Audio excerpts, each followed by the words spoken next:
because they couldn't afford to lose a point, as it would count against them when it came time for raises. Another thing they changed was that they were cutting the number of full-time employees.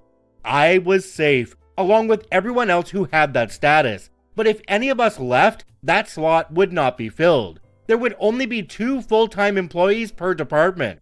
Speaking of departments, that leads me to the next big change. Technically, the stewarding department would be disbanded. This meant that, while our supervisors would still be there, it would be the chefs and managers of the restaurants that would be in charge of us. This also meant that we would no longer be moving around. I was sent to the steakhouse, and thankfully, I had 2 great female coworkers. In fact, we were so good that we were called AAA, as all of our names began with the letter A. As we worked there, I began to plan moving up within the casino. I knew it would be difficult, but I had a dream of buying my family's cabin from my parents and living up in the country while I finished college. Sadly, on my first attempt to becoming a supervisor, I failed and ended up training the person who did get the job. I didn't complain, I just took it as a sign that I needed to up my game. Now, here our story really begins. See, our head chef was being transferred to the Italian restaurant, and the assistant chef was taking his place, meaning we were going to hire a new guy. Let's call the new guy Kevin. When Kevin first came in, he seemed okay. Not great or awful, he was just there, and we had no real reason to talk most days, as we were usually pretty busy. Then, maybe a month after Kevin started working there, I had my first real interaction with him, and it, well, was something. It was at night with the dinner rush just starting to pick up, and I told my coworkers that I was going to fill up my water bottle before it happened. They said okay, and that they would be doing the same once I got back. But before I could leave the steakhouse to go to the break room, Kevin called out to me, "OP, where are you going?" Just getting a drink before we get busy, I told the girls, "Then why aren't you using the waitstaff drink fountain?" I was blinking and confused. We were told when we started that staff are only supposed to get drinks from the break room. Don't give me that. I see the waitstaff getting drinks there all the time. You're just going there to waste time. I'm gonna have to write you up for this. Wasting time? The break room is just down the hall. In the time we've spent having this conversation, I could have gone down there, filled my bottle with ice, gotten my drink, and gotten back here. Kevin then opened his mouth, but before he could say anything, the head chef caught sight of us standing there and came over to see what was going on. Before I could open my mouth, Kevin spoke up, explaining the whole thing with a superior look on his face. That, however, faded when the chief spoke. "Kevin, OP is right. Employees are only supposed to use the drink fountains in the break room.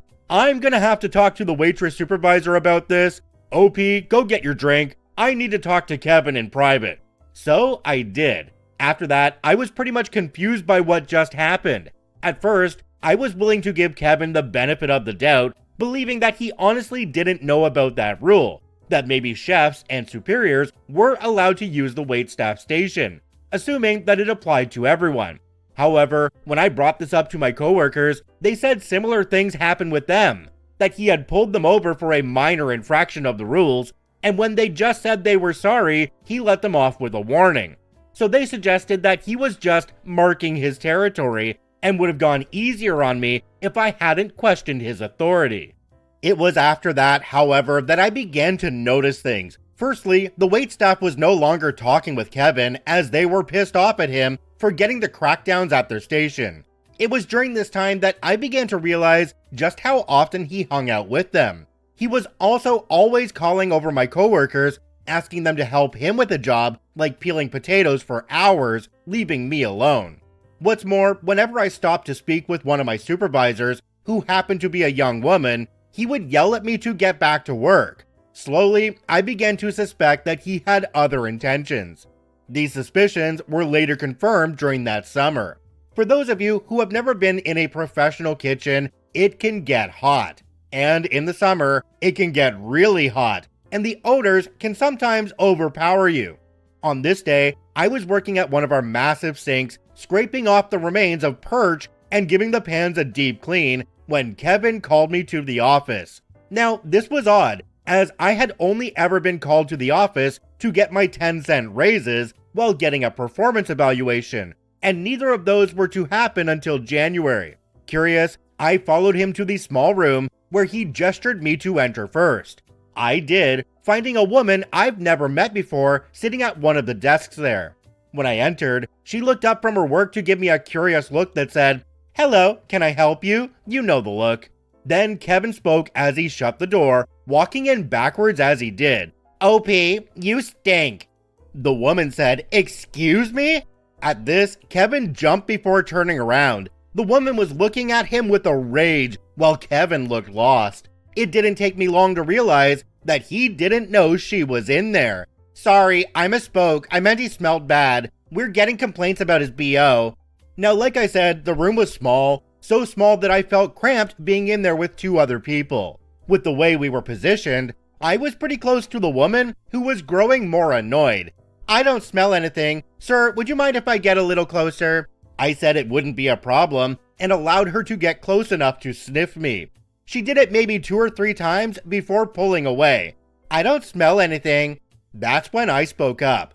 "Look, if someone said I smell, then I'm sorry, but I'm working over greasy sinks full of chemicals to clean off pans with fried perch on them, in a room that feels like 100 degrees. And on top of that, the aprons we are given are not the best." To emphasize my point, I gestured to my shirt, which was wet and full of bits and pieces of fish. "I see. I'm gonna have to take a look at those and see if they need any replacing. OP, how about you cool down for a bit in the break room? Kevin, you stay. We need to have a talk." After that, 3 things happened. The first was that the stewards got new aprons, which made all of us happy, as they hadn't been replaced in years. Second, from then on, if Kevin wanted to talk to me about an issue, another staff member had to be there as a witness. And if there wasn't one, I was to find that woman, who I learned was the steakhouse manager. Third, all bets were off between me and Kevin. While he couldn't pull me to the side like that, he did start yelling at me whenever he could in public. If he caught me standing around, like when I was waiting for the dishwasher to fill up, he would yell at me to get back to work from across the room before going back to talk to one of the girls. He would just berate me for any little thing he could, just to make me miserable. Soon, I came to realize that he saw me as an obstacle between himself and all the female staff members, as I was on good terms with all of them. I even wondered if he thought I was like a harem protagonist based on how many I worked with. For over the next year, I tried everything in my power to stop him while still trying to get that supervisor position. I went to HR, writing up complaints only for them to ask, "What do you want us to do about this?" And when I went to my head supervisor, he just said that I needed thicker skin. It seemed like every day it just got worse. On top of that, my identity was stolen twice. The first, targeting my bank account, while the second one was my tax return. With the bank refusing to help and the legal department of the casino dragging their feet to help me, I was in the red for a long time, making my situation all the worse. There would be days when I would have to collect cans in the break room for gas and had to give away one of my cats. Thankfully, there were good people still around. A bunch of my coworkers came together to give me small packs of food, and some of the line cooks helped sneak out some meats that they were about to throw away. Then came the big night. It had been a concert night on one of the coldest nights of the year. So cold that several keys had snapped in the door locks because they had frozen shut.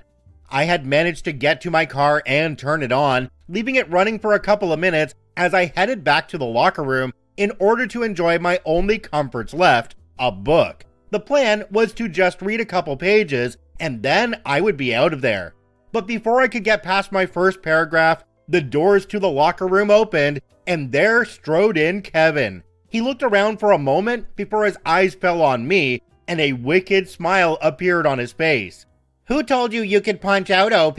Not me, that's for sure. I just got a complaint by the night crew saying that your dishwasher is a mess. Clearly, you didn't clean it at all. Now you go back there and clean it right now, and I better not see you punching in, or else you'll be fired." With that, he strode out of the room laughing. For a moment, I just sat there in utter confusion, wondering if he could do that. I felt scared because if I lost my job, then I wouldn't know what to do. I was behind on my student loans, I had to drop out of college by this point due to various reasons. Behind on paying my parents'